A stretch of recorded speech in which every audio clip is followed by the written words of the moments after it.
Welcome guys to another video of Ancient Greece Reloaded. In this video we will discuss the topic of afterlife, death, what happens to our soul, etc. once we die and so forth, based on various ancient Greek texts. Before we continue, keep in mind 4 things. 1. The main sources that we did use, you can find them in the video description below. 2.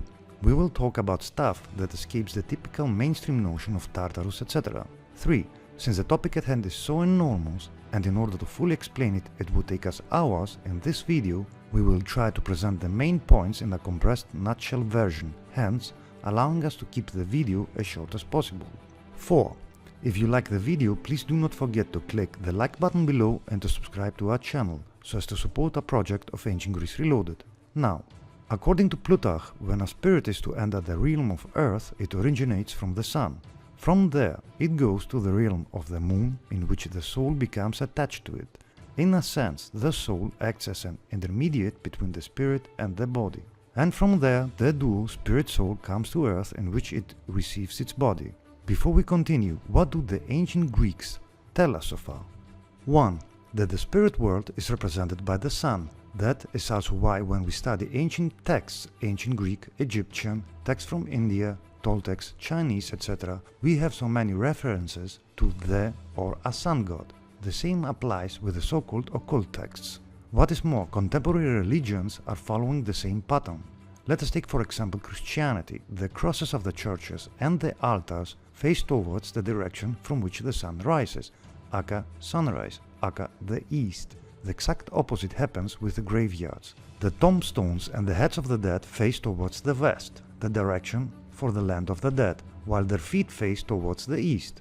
As a side note, if you ever get lost and are close to a Christian church, look at the direction of the cross or of their altars and you will know where east is.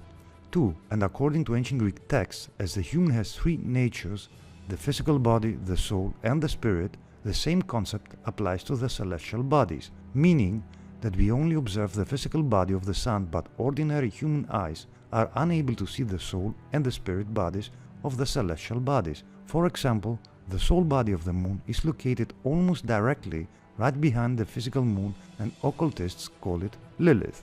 Moreover, the aforementioned 3 natures of body, soul and spirit are also represented by the 3 faces of Hecate. Now, when a person is to perish and leave the realm of Earth, not 1 but 2 deaths occur to a human being. The first death occurs here on Earth, in which our bodies die and the duo spirit-soul becomes separated from our physical bodies. Next, our spirit-soul wanders around Earth. The good souls will stay around until, in a sense, they have been cleansed. The bad souls will have to wander Earth longer so as to repent for their sins and experience their mistakes firsthand. Estimates suggest that the time frame is something like 1/3 of their lives. Next, the spirit soul starts its ascension towards the moon. The space travel lasts for roughly 12 days. Once on the moon, the bad souls are sent to the deepest depths of the moon, aka Tartarus, so as to be tormented until they have been cleansed from the misdeeds of the past life. Also, since they have been bad souls and the sun represents the spiritual world, aka God's realm, the bad souls are located in the visible side of the moon, which faces towards Earth. And besides their tortures, they are not allowed to see the sun, meaning that the bad souls are cut off from God's blessing and are forced to constantly view the lower levels of existence, the material world, which is represented by Earth. On the other hand, the good souls are brought to the dark side of the moon, which faces towards the sun, so as to receive God's bliss. This part of the moon is also known as the Elysium Fields. Afterwards, the second death occurs. At this point, the soul gets separated from the spirit. Now, finally, the spirit being free from both the body and the soul, what follows is something like the final judgment, in which it is decided by the gods at what level of the reincarnation circle a spirit is located at. A spirit that is still far away from its completion will get a soul reattached to it and be sent back to Earth to live another life. A spirit that has almost completed the circle will still be sent back to Earth, but it will take the form of a helper, a guide, a healer, an avatar, and so forth. Keep in mind, we are talking here about the real benevolent people and not the people that are presented to the world as being good by the various media. A spirit that is at the final stages of completion will be sent back to Earth, but without a physical body, because it has managed to finally break free from all materialistic limitation and temptations, and will take up the role of a guardian angel, a punisher of evil, or a demon. Be careful about something here. A demon, the way it is presented today, has nothing to do with what the actual word demon or demon and the existence of a demon meant in ancient Greece. In ancient Greece, a demon was something like a guardian angel and a messenger of the gods. For instance, the Golden Age became demons. Also, Socrates himself claimed that a demon was guiding him. The meaning of a demon was completely reversed during the Roman times and the Byzantine times. Back to our video. As we were saying, the spirit that would assume the role of a guardian angel would also be able to wield various powers. If the spirit guardian angel would use these powers to guide, to protect and to help the good souls on earth, in the end it would return back to the moon, and from there the spirit would be able to return back to the source, aka the spirit world, aka the sun. If on the other hand the spirit guardian angel would abuse its powers for personal gain or revenge, it would be sent back to the moon, it would be reincarnated back to a human body and would be forced to relive a few stages of human life. In all the above mentioned cases, with the exception of the spirit returning as a guardian angel, the duo spirit-soul, before returning to earth, reincarnated, would have to drink water from the river Lethe so as to forget its past lives. And that is why all ancient Greek philosophers, even Christ, point towards the word aleithia, meaning remembering.